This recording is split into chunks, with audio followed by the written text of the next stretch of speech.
Good morning, everybody. My name is Jeff Model. I'm the founder here at CG Architect. I want to welcome all of you to our second webinar as part of a new series that we're doing with Axis Design and industry expert, 3D expert Michael McCarthy. We have many webinars that we'll be delivering through the remainder of 2017 and into 2018. We've got a bunch of great sessions that'll help all of you add life into your images and animations with Anima and the Axis collections. Before we begin, I wanted to introduce you all to Michael McCarthy, who's joining us from Boston today. He'll be our main presenter. Some of you may already know his work from a number of books that he's written on 3ds Max or the articles that he's contributed to in a number of major publications in the industry. He's also worked with many of the top industry software developers doing UX design and training, and he also has worked on a number of major motion pictures. He currently serves as the head of animation at Northeastern University in Boston.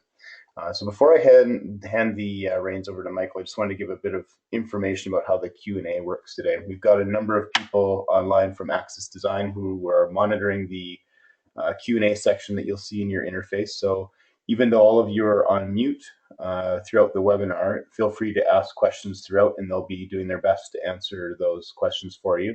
At the very end, we'll try to do a little bit of a live Q&A, answer those questions live. Michael will review some of those. We'll read them back to him.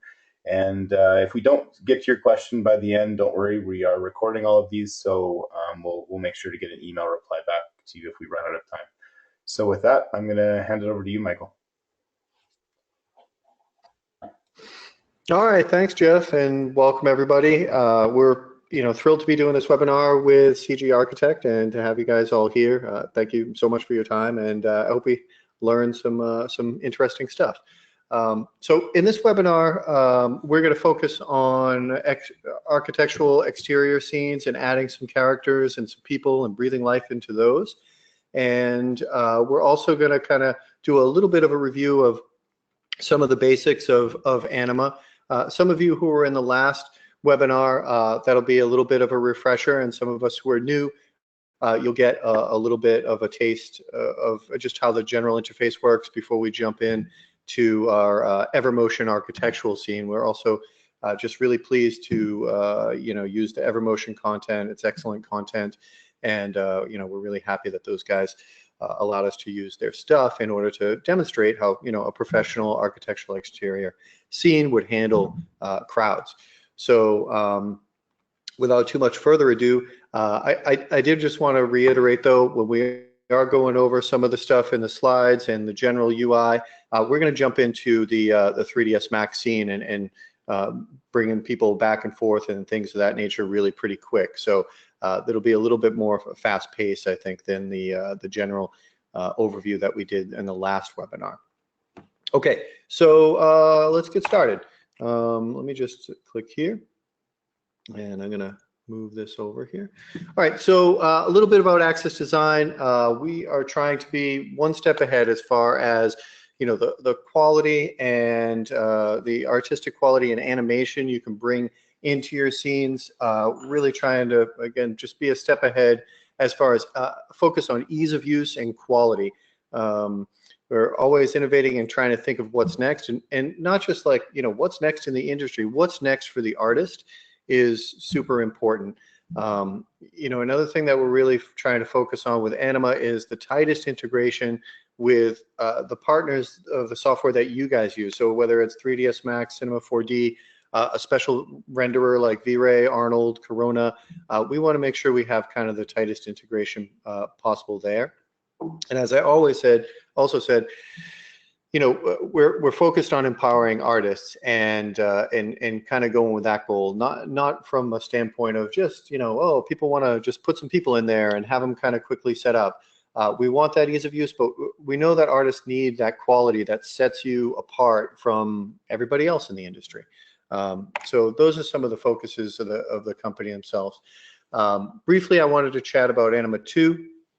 So if you're familiar with, from a few years ago, Anima 1, Anima 2 is a ground up rewrite, again, with that focus of ease to use and realism, and the tight integration with all of those renderers and DCC apps that we're integrated into right now. Another thing I wanted to mention quickly is if you were an Anima 1 owner and you're like, oh, I want to take a look at this again, for that rewrite. It's a free upgrade for anybody who does own Anima 1. So I think that's pretty nice to have.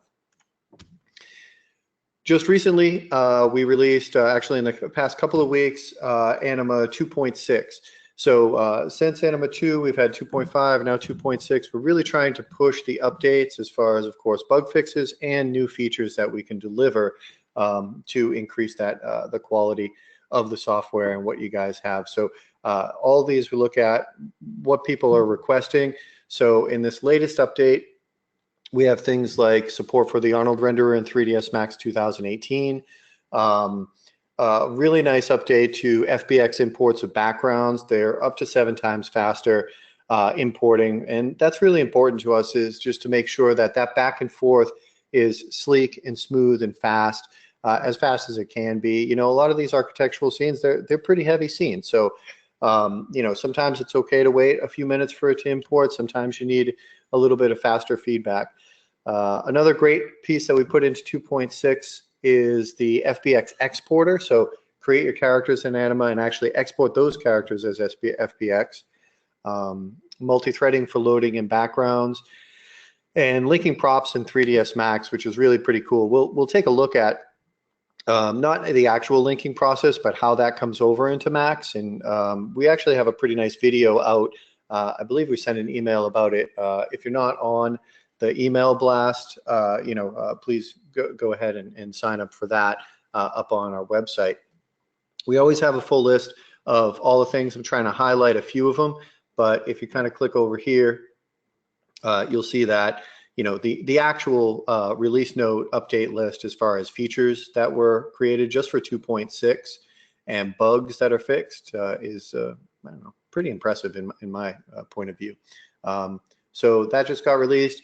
If you haven't updated yet, go ahead and update. It's a free update, and that's free for both Anima Lite as well as Anima itself. So let me just go back here. Okay, so we do have kind of 2 different pieces. Hopefully you guys all got to download Anima Lite and you can kind of follow along and play around with it during the webinar. Anima Lite is free for commercial use. For still renderings and basic animations. I actually did develop this. I'll be using Anima Pro in this webinar, but I did develop it with Anima Lite. And the shots that I needed to get, honestly, with the 5-character limit, I was able to get some good animations and not see a lot of repetition of the characters. So it's definitely good for basic animations and can be used for that. So we'll pop next, and there we go. So as I said, pretty quick. We'll hop into just a quick Anima overview. I do want to just kind of review, you know, some of the general interface and how things work. So here's Anima, and when you launch it and you don't create any scene at all, you get something that looks a lot like this. So this is just a little demo scene with the Anima logo with people walking around. Down here I have my play button, so I can just play back. We can see that we have characters walking around. Obviously this is real time for me, but maybe a little bit slower along the webinar. And you can just get an idea of what's going on in the scene. Our UI, we have up at the top all of our basic viewport navigation. So, you know, rotate, pan, zoom, and zoom extends. One little nice thing about zoom extends is we've added it there. It used to just be the entire scene, but now it's kind of, you can do zoom extend selected, which works out pretty well. These are all generic characters that are in the scene. And one thing that I find important right when I hop into Anima is that if I use this little viewport preferences, I like to change it to 3ds Max myself. We have our own Anima hotkeys as well as 3ds Max and C4D hotkeys, which are the 2 that we're integrated into right now. So in that case, you know, I can use middle mouse button pan, Control Alt Zoom, and it's very familiar for me, which is good because I've been, you know, just hopping around to different apps and using different hotkeys. It really makes my brain hurt from time to time. So over in these panels, we have a bunch of different stuff. So in the objects panel here, we have all these kind of drag and drop things like chairs, escalators, areas, stoplights, avoidance areas. And those they are drag and drop. So if you want an avoidance area, you just kind of click and drag, and you can put it in the scene wherever it is that you want. So I'm going to pop it right there. And then you can adjust it. You can still move it. You got, little gizmos that you can kind of move around there. And whatever you have selected, pretty standard with a lot of apps, you have a properties panel over here to the right. So down here to the right, you have your properties panel. So you could say, you know what, maybe I only need 5 sides to this avoidance area, and you can shape it the way you want by kind of grabbing these pieces and moving them into place. Or you could use more global properties. So if I needed to adjust the radius down a little bit, I can do that here and just kind of click and drag. So, and then, ANIMA will update as far as people trying to avoid this area. You have this area right here, which is the hard no-go zone. And then you have a little dotted line for this kind of buffer here. So if I press play, you can see, yeah, that guy's not too happy because he's right in the center of it. But we'll just kind of move it around so that he gets a chance to kind of move through.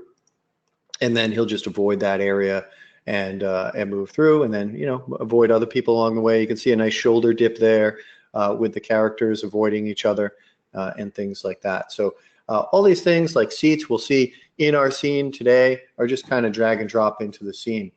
If you want to edit any of the paths, you can actually just click on them, and you can either adjust the little endpoint. So I can click and drag and move that over here. So if I want to adjust where the path is or anything like that, I can. And if I want to adjust maybe the width, if I wanted to make this much wider so people had more room to kind of move, I could go ahead and do that. And, then people would have a little bit more room to move. And if I wanted to make like a section that, I just want to select this section here and make just that a little thinner, maybe somebody was going through a door, then I can do that for that path. So, all pretty drag and drop, like I said, with a focus on ease of use there. So it's kind of some general interaction with our characters in the scene. Down here, we have our characters. In our last webinar, we were looking at mostly the ready pose characters because it was very much a still scene. And in this scene, we're going to be going with rigged characters because we want the animation from that. And these characters can be drag and dropped as well. So I can just kind of click and drag and pop this guy over here. And, I'll get this little link icon, which will mean I want to link him to this path. And he's going to cruise around and start walking and avoiding people and whatever he needs to do. If I want to replace any of these people, including these generic characters, I can go in and just drag and drop it right on top of the character itself. And then, she's this character that I picked from there. So any of the characters you can actually go in and select, and of course you'll get properties for those characters too. So if I go over here, you can see, maybe I need to, or maybe I want to increase the speed of this character, in which case he's going to walk a bit faster. And you can even overdrive it a bit. If you get, over like 130, he'll start to run. So you got somebody who's, got to catch a bus or something like that, then they can start boogieing that way. But we probably don't need that for now. And if you want to adjust, any of the motions, you have your motion clips here. So if for whatever reason we wanted this character to be dancing, I can drag and drop that dancing on there. Oh, actually, I'll put that on one of these people here. And there we go. We got this guy dancing there. So again, that kind of drag and drop mentality. I'm going to suggest maybe dancing isn't the best thing for this character to do, so I can just kind of drag another one on there or whatever it is that I want. You can see in the motions you have all the motions here, as well as locomotion, run, idle. So maybe I want an idle pose for that guy, so they just kind of stand there with their arms, or maybe arm to the side. I'll drag another one down. And basically you can kind of decide the interaction of those characters. So that's kind of some basics of the motion, the characters, and the objects, and also, working in our object properties. With that said, I think I want to hop right into our scene and kind of start creating some architectural people in the actual scene itself. So let me hop in here. I'm just going to go into 3ds Max. So here's the scene. I'll just do a quick render. I have this render in kind of low resolution here, but this is a nice Evermotion scene, kind of a Miami type of setup where we might want some characters walking down the street. It'll just kind of build up. I've set the render resolution as well as the quality down quite a bit just so that it can render during preview here. And you can see, we have a pretty nice scene that goes through. It might be nice if we, had some more detail. And I have, actual kind of finished renders here. So you can kind of get an idea of, where we're going with it. If I go to the right, this is kind of a little bit more of a close-up of the street. So you may have these, two types of scenes, maybe a panning camera scene where you want to see people walk through or something like that. So, that's really kind of what we're looking at here. Let me go back into 3ds Max. So we can kind of see this building up, and we want to add some characters into the scene. This particular one, as you can see, is getting rendered with V-Ray, and that's something, we want really tight and good integration with. We've set up all our lighting.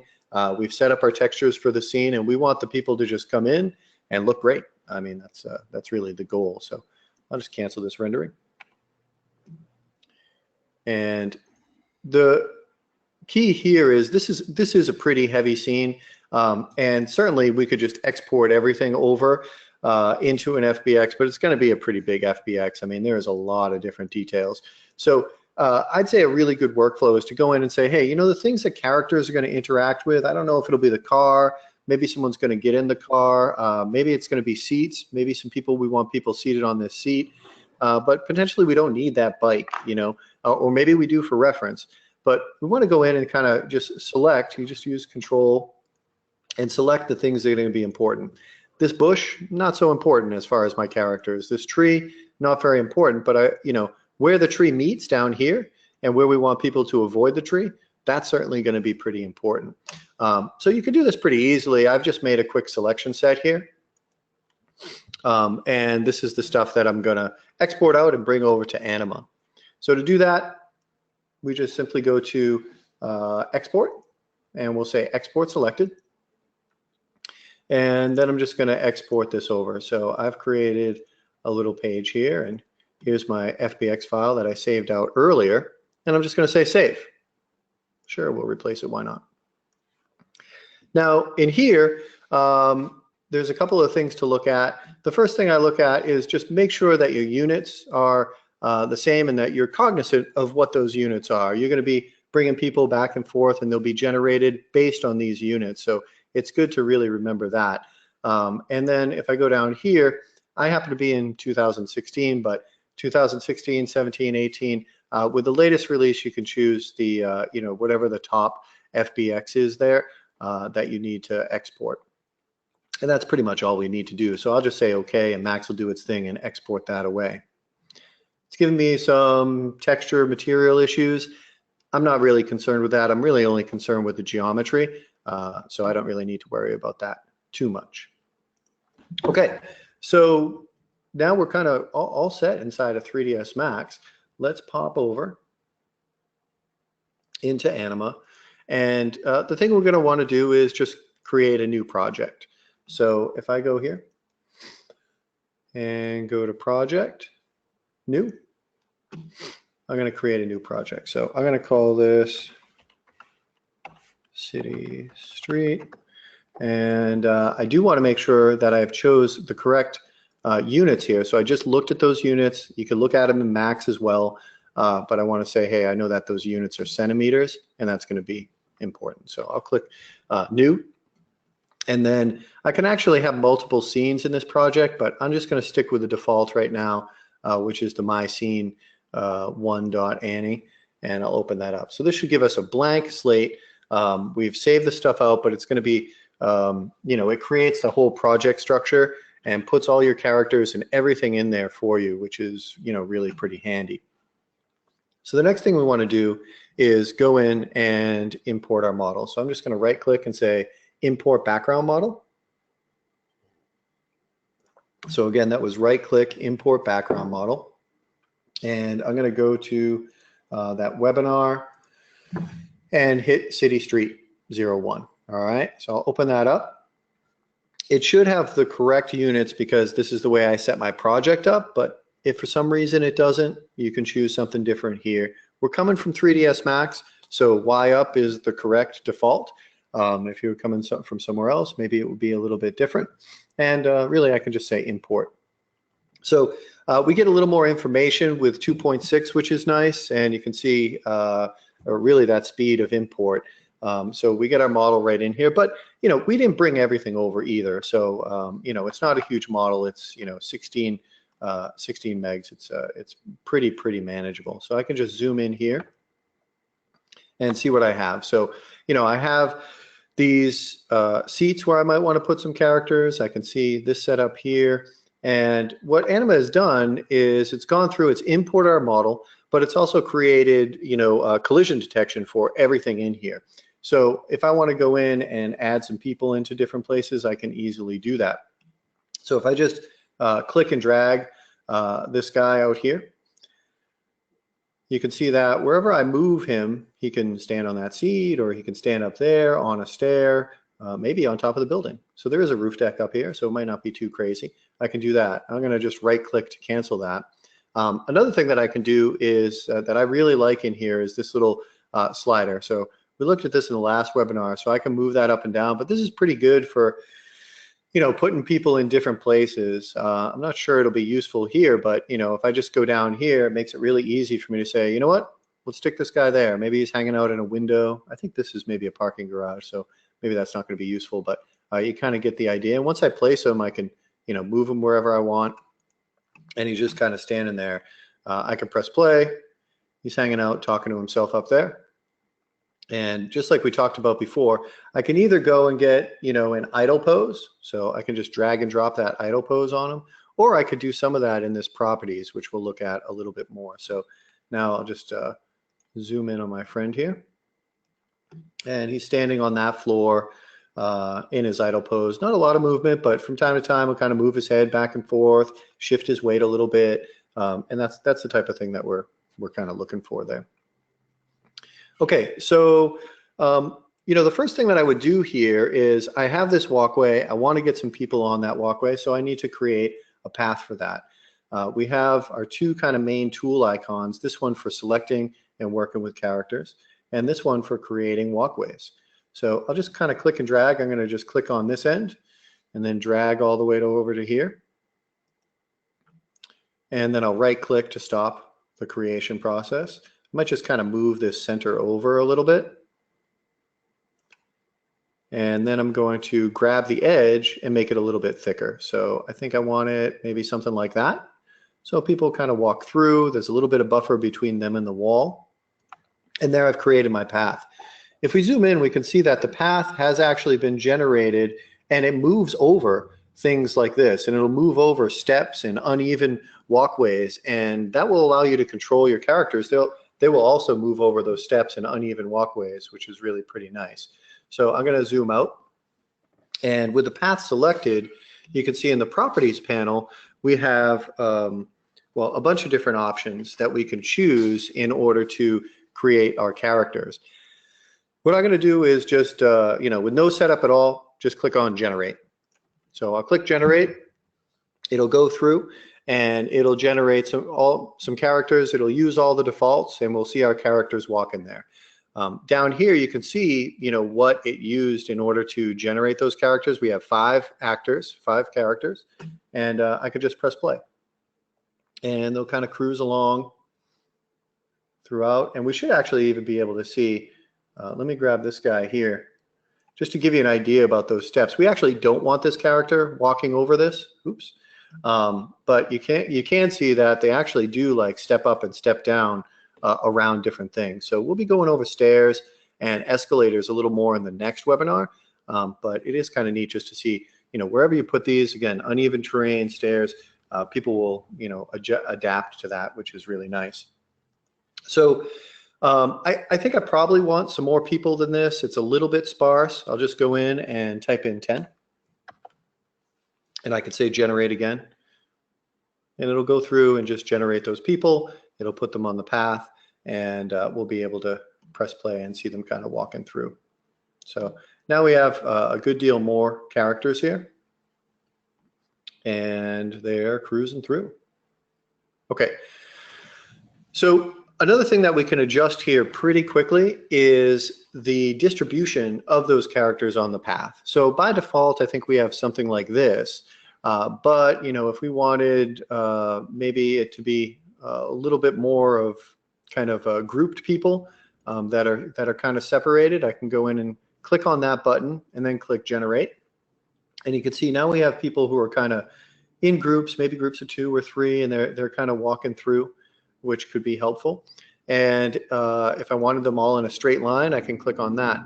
Now, one thing that I like about this is as I'm doing this, these are nice presets, but there's really nice transparency as well into what's going on. As I click this, I can see all these different parameters, which if you're new to Anima, may take some time to get to understand, how you would adjust some of these things. But, you can get a really good idea to say, hey, this is just, one straight line, and this is how the parameters are adjusted. And this is kind of more of a cluster, and this is how the parameters are adjusted. So I think that that's really pretty helpful. So I'm going to go back to this and say generate again, because I like to have it a little more spaced out and have people kind of cruising along. And, we should get some really good interaction. These people are kind of moving through. You can see that even when they're, they don't necessarily need to get out of each other's way, but they will, they'll kind of nod or bend to each other. You can see them kind of moving past each other, which is, some nice motion happening there. And that's something that we definitely want.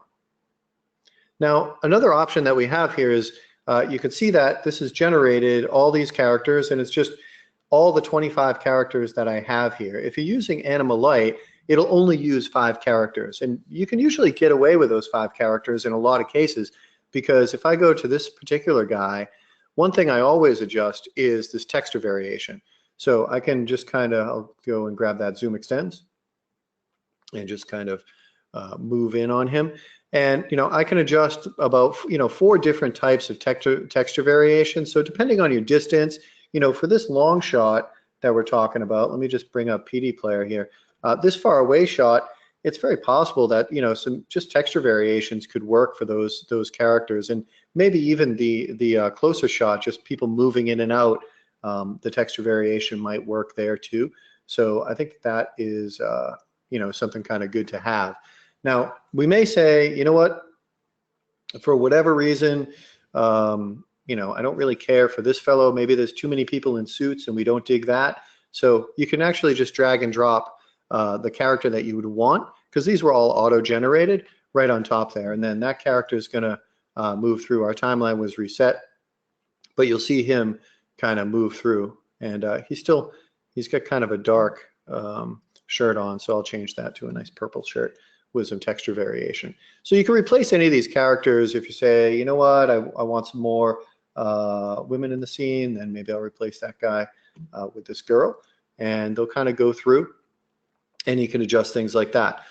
Also, if you don't really care for the walk, this woman's kind of walking, she's got her hands up, which is actually probably pretty appropriate for the type of character. You can go in and you can adjust any of those walks. So locomotion walk, you can just drag and drop any of those. So this one seems more like a little bit of a strut. We'll give her a strut. She needs to have a little attitude. Yeah. And again, you can drag and drop those things. But if you want a little more granularity, you can go and select, and you see that in your motion or your properties panel, you have all these different pieces for locomotion and things like that. So if I drop down here, I can choose any one of these other walks and just say, oh, that one looks good. She's kind of paying attention to where she's walking as opposed to looking straight ahead, or some other one that is a little bit, there she's kind of shoulders back and moving a little bit quicker. And in here's where you can adjust again things like those speeds. So maybe she's moving a little fast for me. I'll just bring that speed down and slow her down. And this is also, if you run into some things that are difficult to simulate, you got too many characters bunched up and they can't get out of each other's way, you can adjust the speed so that they move a little bit more correctly through, which I think is really handy. Last but not least, with these paths, if we want to get just the characters that we really desire and need, instead of just having it choose, you can see we have this crowd set up here. So if we don't have anything set up here, it's going to choose our full library.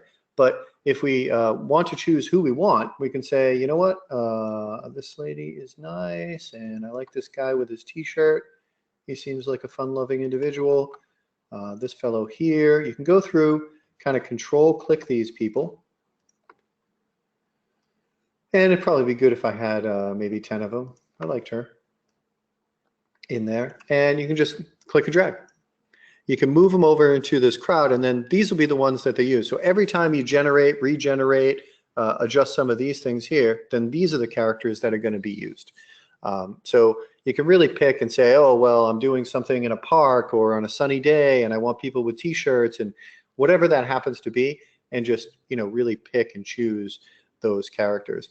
And the rigged characters you can get, you know, up from the store very easily. You can click on Get More, and that process is actually pretty easy. I wanted to kind of show that really quickly. If I go up to the web and go into, this is actually my login here for the website.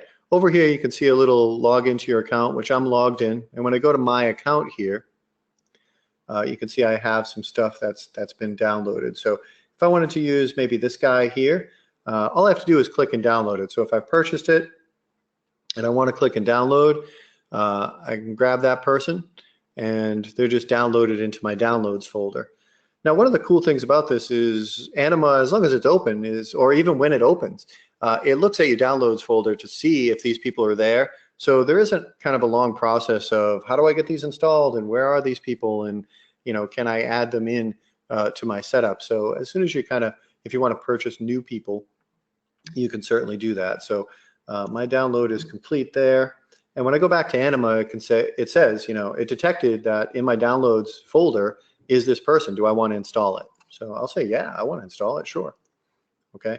It'll load that person, and then they'll come up and they'll be hanging out in our rigged characters. So now I can use that character, which, let's see, I believe it's this fellow right here.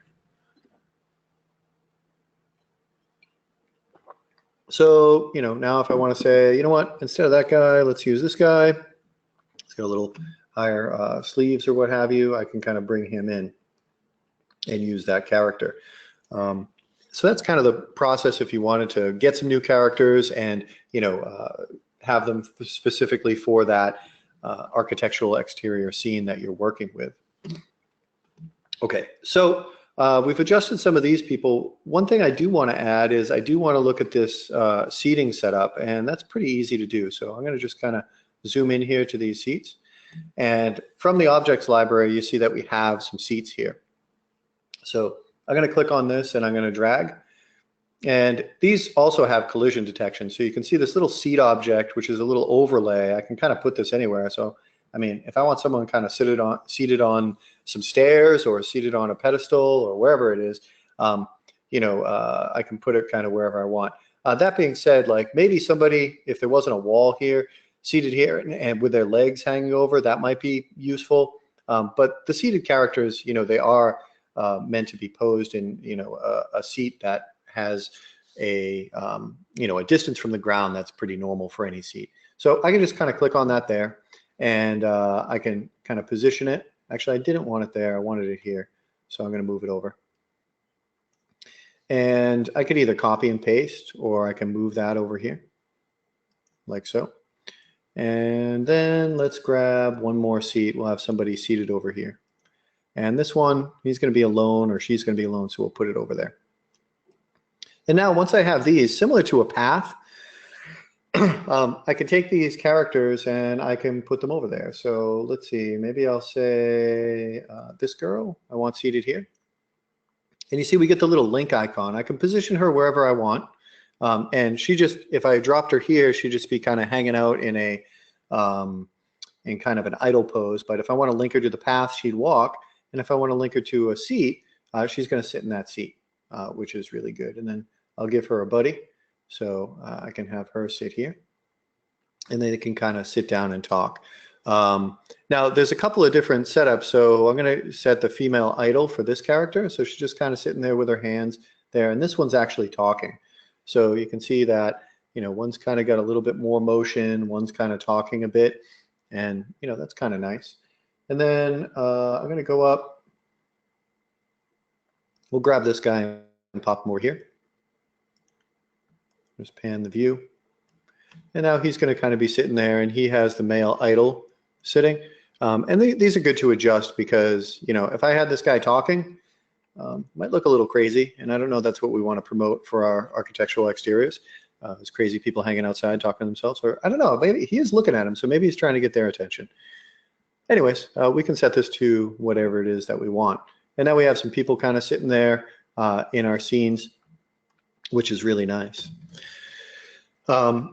Now, the next thing that I'm going to do is take a look at these collision objects because people are walking over these, which means, I mean, it's kind of neat that they're able to step over them, but, they're also going to be walking into a tree, which we don't really need. So I can drag and drop just like we did in the beginning, this avoidance. So I'm going to drag that there, and I'll kind of pop it right about there. And then I'm going to go into the properties here and say, you know what, this is kind of a square. So I'm going to set my vertices to 4. And I'll just adjust the size. So I'm going to bring that radius down quite a bit. So maybe something like that. And then I can position. I want to make sure on the inside I have everything I need. And I think that looks pretty good. So now when I click play, people will walk around it. So this girl is going to have to kind of find her way around and move around that. And the same with these characters here. And I need this in other places, so I could just do a simple copy and paste. So I'm going to hit Control-C, Control-V. And as soon as I Control-V, it's going to allow me to kind of place this where I want. And I have one more, so I'll Control-V again and pop that over here. And this sets up my avoidance areas for these characters. And it doesn't have to be a hard avoidance. Like a tree or a wall you don't want to run into. Maybe you just, you want to direct people in different places, and you can have these little vertices to, to make this into whatever shape you want to, really. You can have, as many vertices as you want, I guess. And it's kind of like a proxy object that people will follow along with. So just kind of move through, and you can see like this woman here, she's going to have to find her way around, and she does. So that's good. It adds, a good deal of realism to the scene that these people need to find their way around. Now, these guys are kind of bunched up. I'll be interested to see how they make it through. So they do all right. I really like, there's a little bit of this kind of shoulder move right in these guys here, which is nice. That's a nice avoidance that kind of happens with these characters, so that you get that as they're trying to pass through, which works well. You can see she even kind of looks back to see what's happening there. Oops. So that's how you can set up those avoidance areas. Now, lastly, I wanted to show one other thing, which is some adjustments. So this guy right here, if I zoom in on him a bit, you can see that, he's kind of set up in the idle pose to maybe be sitting in a chair for a desk or something like this. But this is an outside air environment. He doesn't have a desk to kind of be hanging out at. So it looks a little bit unnatural. And we'll probably get into editing mode a bit more in the next webinar. So this will be a bit of a teaser for that. But let's just look at how we can adjust this character. So I'm going to have the character selected here. And then I want to make sure that I have that motion clip selected. And I'm just going to go into editing mode for the character. So I'm going to click here. And here's our guy. And you can see he's hanging out. This is his idle pose. And we have some of these joints that we can control here. So if I just actually click and drag on them, you can see the arms can move in and out. And right now I'm in symmetry mode. So I have symmetry chosen right here. I could always do this, just back and forth with one. But if I'm in symmetry mode, I can get both of those to kind of come in. So maybe a little more in towards the center. And as I rotate towards the side, I'll get another set of dots where I can kind of adjust, up and down. So if I needed them further up for some reason, in this case, probably further down would work well. So I'll go back there. And basically, you can see, you're adjusting the main pose and blending it onto the seated pose here. But you get an idea, you get a good update here, and you get an idea of where you want. So I'm going to move those hands out a little bit so that they are on his legs a little bit more. So that definitely looks a little bit more natural for this character. I can just say save and hop back out of editing mode, and you can see he's kind of back in that position there. So let me just zoom out. He is actually kind of sitting behind a wall, so maybe it's not too much of a big deal, and we can kind of go in, but you can see that his hand position is definitely much better. So there are some kind of layered edits that you can do on characters there. There's certainly limitations there, but the editor is pretty nice, and we'll be able to see how to do a little bit more in depth with your characters, like I said, in future webinars. Okay, so if we want to get all these people, we're happy with what we have. People are walking around there. We've tuned what needs to be tuned. Then we can just go ahead and say project save, and then go into 3ds Max. So let me pop into 3ds Max, and I'm going to go to File and say Import. And I'm going to go to that directory. So I'm going to go into the actual where I saved the scene. So this is the Anima directory. So this is going to be in your My Documents, Anima Projects, City Scene, or wherever you saved the project, okay? And you're going to actually select the project itself. So, this isn't exporting a bunch of FBX stuff. It's a lot smarter than that. So if I say open, you can see my scene here. And when I click on open, it's going to start to import all those assets. So like I said, it's a whole lot smarter than just importing some FBX stuff or some static models or things like that. We're looking at things in here with the characters, their textures, what kind of render engine we're using, and making sure that everything is placed right back inside of 3ds Max. So we should be there now. Let me just go over.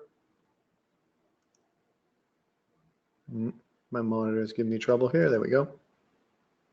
Okay, and it's going to come up and say, if you want to work on a render farm, baking this scene is probably a good idea, and that's a process we could go over a little bit later, or we have some info on in our docs as well. But we're not network rendering, so we don't need to worry about that. I click OK. You see all the characters show up in here, and just like it did in our previous webinar, if you were there, this detects and sees, hey, you guys are using V-Ray, and it'll do this for Corona, for Arnold, for all the supported render engines that we had in our slides before. So I could say, yeah, I want the regular config, which is, high detail, V-Ray, shaders, and textures. Or I could say, I'm doing something a little bit more maybe artistic or something like that, where I want them just to be plaster or white and transparent. And it'll make shaders like that. We're going to go with the regular config and just say apply materials. It shouldn't take too long to do. Although we do have a few characters in here. And so that's about it. If I'm in here, I click on play. There's my characters moving along. They're shuffling through. They're doing their avoidance. They're talking on the chairs, things like that. And while there are some things that we're going to go over and look at, if I just go and click on render, what you can see is there's nothing we have to do. I can bring these characters in and click on render, and they're going to be fully part of the V-Ray scene, fully part of reflections, refractions, everything else. They're real geometry in the scene. They have real V-Ray shaders on and real high detail stuff in there too. So I might just grab this and just kind of zoom in a bit on some of these characters. This is a bit far away, but you can see the characters showing up in there. If I go over here, should be able to see some reflections of characters in the window. You can see that reflection happening there for this character, and you'll have those characters in there. I'll just cancel this, and we can kind of see, if I go into PD player, how that can kind of turn out. So here's our people in the scene. We have some groups of people walking through. There's some of that reflection. These are slightly different characters that we were talking about. In here, people walking through. We kind of buddied these people up a little bit more, but people kind of hanging out and talking, which works pretty well. And then in our next scene, we have a little bit of close up. I had put some people up here as well that are just kind of walking room to room, and you can see, they're part of that full rendering process. Some nice shadows, nice touch shadows with the feet, and some nice high detail textures on the characters. You can see these wrinkles here with our maps and things of that nature. So we can kind of go through and just kind of look at a little bit of a before and after setup. It definitely gives your renderings a bit more punch and obviously a bit more life to the scene, so that people understand and get an idea of how the space is going to be used and how it's going to impact its environment and things of that nature, which is really great. So I'm going to hop back in here to 3ds Max. I don't need this render anymore. And I just want to show a couple of things about these characters in here. So I'm going to select a character. And like I said, these aren't necessarily just dumb meshes that show up. You can see each one is actually an ANIMA object. And you have a couple of options. So like if we had a bunch of these and they were hard to play through the viewport, this is maybe 15 characters or something like that. These all play real time, no problem at all. But let's say we had, 50, 100 characters, Max's viewport may have difficulties with that. So you can choose particular ones and say draw as arrows if you want. And actually, here's that option I was talking about with linking props. So if I select this gentleman here and say show linking points, you can see that some dummies pop up. Oops, now move my camera. Let me hop in perspective view.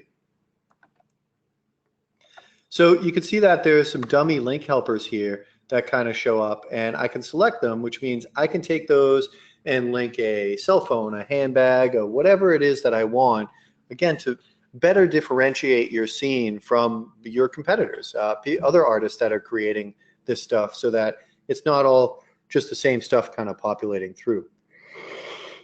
Excuse me. Also, if we select these guys, I'm going to just go that, you can say select parent, and that's going to give us some more control over our overall scene. So if we updated something back in Anima, we can say reload that scene. We can go in and adjust, the icon. We have it to overall display. So this is kind of for those arrows. If I set this down to 5, it'll just randomly, choose 5 people that it wants to include, and the rest will just be arrows. So you can see those arrows still moving around. So you can get an idea of where they're going, what's happening. But when you render, they won't render as arrows. This is just a display property. So that works pretty well. I'll set that back up to the full range there. So I'll set it to 50. We have, show textures in viewport if you want to see them in the viewport, as well as hide textures for speed, and a few other options. In the next webinar, we'll probably look at some the speed multiplier to adjust things for, doing some time-lapse videos and things of that nature.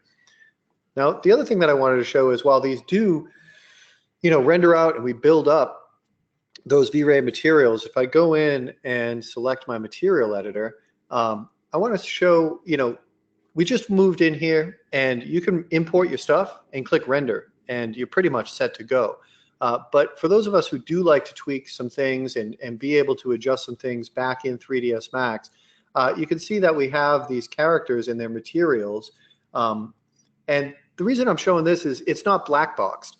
You can go in here and you can adjust all sorts of things about this character. So you can see we get a real V-Ray material. We have our diffuse maps, our reflection maps, and even if we go down, you can see that our normal map is put into a V-Ray normal map. So it's smart in the way that it creates those things. And when I go in here for that bump, you can see this normal map. So we got some high res textures here. Even if you need to push in pretty close on these characters, you can get some really nice pore and detail and wrinkles, which is really pretty nice. I really like that. I mean, for a crowd sim, you're not looking to, be 3/4 view or a real close up on your characters necessarily. But the idea is if these people move in front of the camera, if you pan in and things like that, you're going to have that nice quality detail where it's not going to be like, oh, we got too close and it really looks pretty bogus. So I think that that's pretty helpful. Also, when you go in, let's say to something like the diffuse map, you can see that this is set up with a fall off map for some control, so you can, work with that there. And it's created its own color correct map. So, for instance, if I want to just kind of show this on the character, that's a bit large. I can go in and, I can do, warmer face up, or do some things like that with the color correct. So I can make some little tweaks in here that are really going to be pretty useful. Like I said, it's not a black box system. It is kind of point and click, and you can just bring the stuff and render, but then you have some options in order to, kind of make these things work. Okay, so let's see here. What else did I want to show? We got our characters kind of moving through. I wanted to talk about, let me just go back to my PowerPoint here, and in our Anima overview. So we looked at that. We looked at the Pro demo, and that is, we started in 3ds Max with that Evermotion V-Ray scene. We created some seated characters. We created some walkways as well as collisions, generated some animated crowds and characters, and we tuned the characters' placements, interaction, and their general looks, either using maybe that color correct or possibly the texture variation, which is really pretty useful. And then we brought everybody back into 3ds Max for photorealistic rendering and V-Ray. So that's kind of the round trip using ANIMA Pro or ANIMA Lite. Like I said, I actually did this scene with ANIMA Lite and just used those 5 characters with texture variation. So you can use 10 characters, it's just there'll be duplicates and you can change the texture variation, which actually worked pretty well for me. So, the thing to know about ANIMA Pro is you do get the full library. You can use all those characters, which is, it comes with 25 rigged characters and 13 ready pose characters. And then, of course, you can buy more characters, as I showed today, and just drag and drop them or just download them into the downloads folder, and then they'll get added into Anima. And you can also, use that full library of rig characters. So you're not limited to just the 5 characters. You can use as many characters as you want and go with that. So what's next? I think we're up against the hour here pretty quickly. So I'd like you guys, if you enjoyed the webinar, to stay tuned for the next webinar. These are kind of in a little bit of in a series. There will still be something for people who are new, but in the next one, we're going to move on to maybe a little bit more advanced topics. We're going to be working with stairs and escalators, more character integrations, or sorry, interactions in groups. Look at the time-lapse rendering options, and potentially we'll be on or close to 2.7 update for SIGGRAPH, which is going to be some new stuff. So we're really trying to iterate and bring a lot of value to the customers, so that you guys can enjoy the software and the artwork that you create with it. Another little bonus, if you don't own Anima and are interested, you thought it was interesting today, for you guys, we have this little 30% discount for webinar attendees. There's a coupon code over when you go to purchase. I might be able to actually bring that up, but the coupon code is Anima Webinar. So we just built this morning. I'm not sure how long it will be around, but I'll certainly ask Diego about that, who he's on probably answering questions right now. And let me just go over to the website. Oh, this is the website. All right. And so just when you go over here into your products, you go to the checkout, and there'll be a little thing at the top. Have a coupon code, enter it here. So 30% off is kind of nice for hanging out and learning some new stuff in a webinar. Hopefully that's going to work out for you guys. And let me just put this back up. And with that, I think what's our time here? So we got about 5-6 minutes left for some questions, I believe. Let me take a look at the questions we have.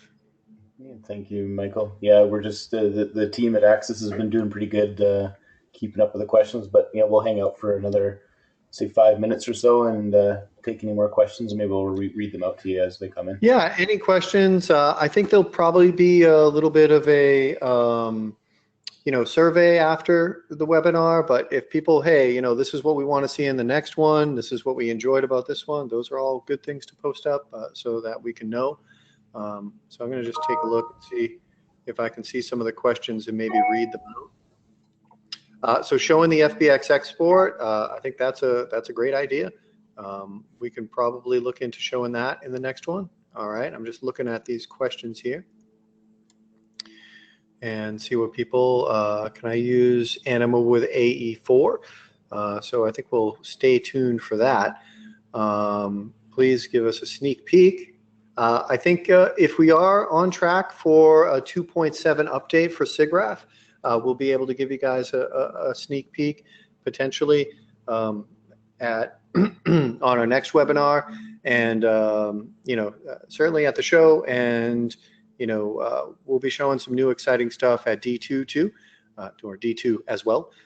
If anybody is in that area, you guys are in the Vienna area, that could be pretty cool. Let me see what other questions we got. So I'm just kind of scrolling up here. XBF export into Unity for real-time people. So the XBF export, I mean, you should be able to import those into anything that does support FBX. Maybe if I'm incorrect, then Diego can kind of answer that a little bit more clearly, but I think that's correct. Let's see, some both formats. Actors are walking and then stopping and walking. Yeah, absolutely. So here's a question that says, is it possible to create a scenario with actors that are walking, then stopping, then walking again, and just like an ANIMA 1? Certainly. That's actually this piece right here, which I don't know if I can do a demo of it right now, but it's this little stoplight. So of course it is kind of generated for people to stop at a light and then tell them when to go. And you can also do that with areas. So you have these areas of people, and as people walk into an area, you can ask them to pause, you can ask them to socialize, so they can kind of go in and find somebody to kind of gravitate towards and talk to, and then they might leave that area after a while too. So that's definitely a good question. Let's see, characters. Let's see, is it supporting Corona Renderer? Yes, we are supporting Corona Renderer. I'm trying to look at the answers as well, but I can't quite see the answers here, so I'm just coming up with my own answers. Go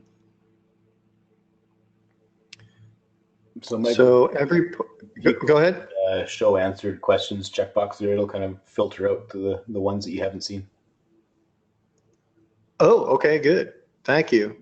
So sneak peek, beta versions available.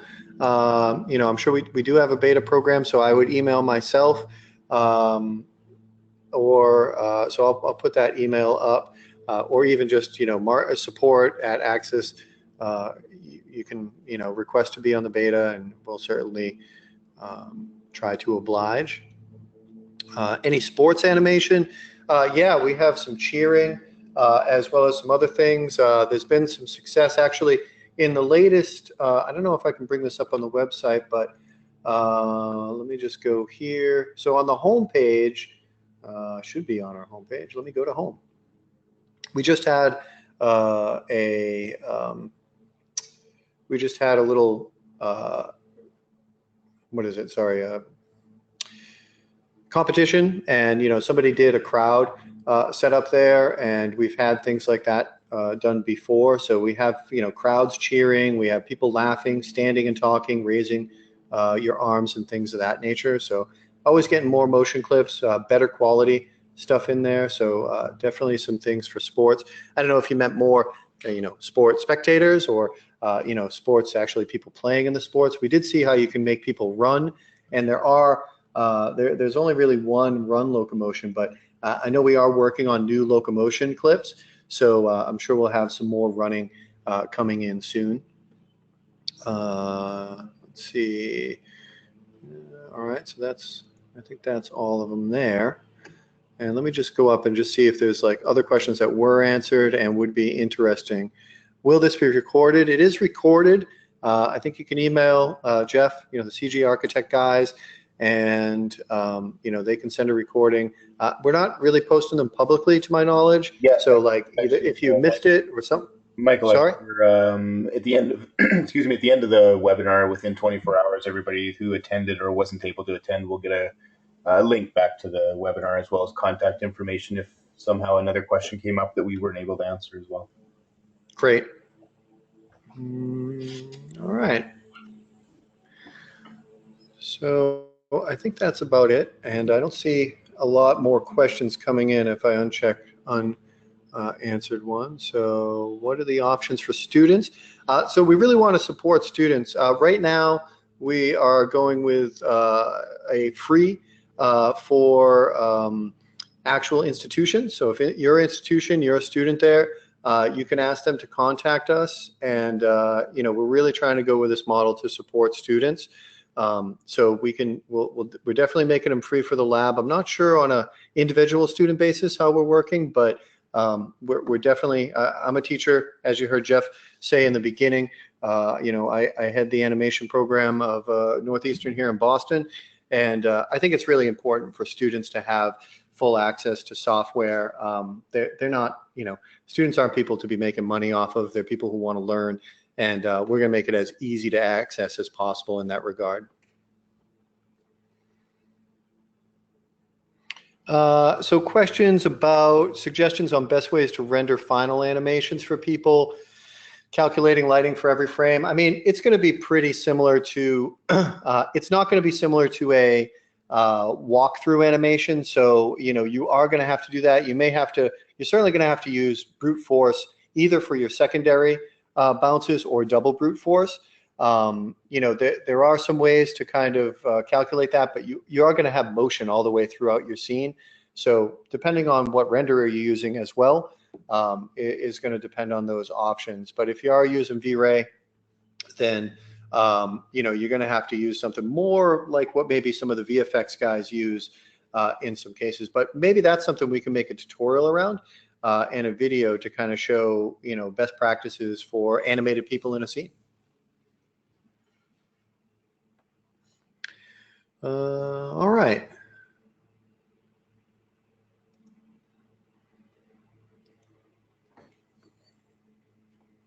It looks like there's a question there about whether or not you're invited to the next webinars automatically. So as long as you're subscribed to either the Axis Design newsletter on their website or the CG Architect newsletter, you'll get an invite. Just make sure you're subscribed there. We also post on both of our social media channels as well. So just stay tuned when the next one. We do have another one scheduled end of July, so that'll be the next one. We'll take a break in August, and then we'll have another one coming up in September. And then again, we've got them kind of scattered throughout the remainder of 2017, and then about halfway, 3/4 through 2018 as well.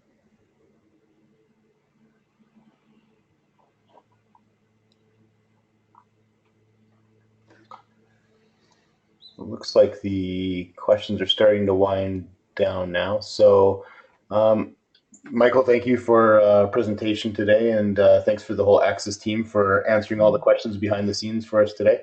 I think we're going to wrap it up. If you have a question, though, there will, like I said earlier, there will be an email that goes out with not only a recording link to the webinar, but some contact information. So if you have a question that we didn't answer, or you think of a question a little bit later, you'll be able to email, and we'll make sure that gets answered for you. So with that, I want to thank everybody. And Michael, I don't know if you have anything else you want to add? Yeah, thank you. I did just want to say, well, I want to thank you, Jeff, and I want to thank everybody else in the Access team. I mean, not having to go in and, having all your questions answered and not having to stop the video to answer them is really helpful. So the Access team really did great. We really appreciate working with Jeff and CG Architect. And just for everybody who did attend, we really appreciate your time. I mean, I know it takes time to go and learn something new and check out what's happening there. And, time is valuable. I hope you guys learn some cool new stuff, and that's always what we're trying to provide. So thanks again. Great. Thank you very much. So we'll end the webinar, and we will see you a little bit next month. All right. We'll see you guys next month. Bye.